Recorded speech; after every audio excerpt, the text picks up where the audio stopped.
In 1844, a railway was proposed to link the Great Western Railway at Oxford to the Grand Junction Railway at Wolverhampton via Easham and Worcester.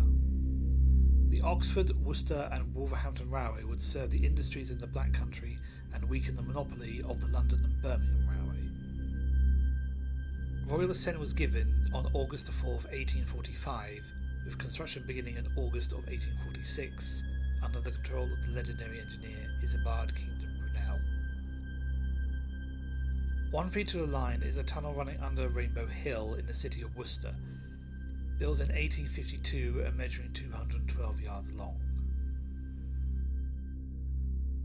At the south end of the tunnel sits Shrub Hill Station, built in 1850, which was also a junction with the Worcester and the Hereford Railway and would grow into a major locomotive depot.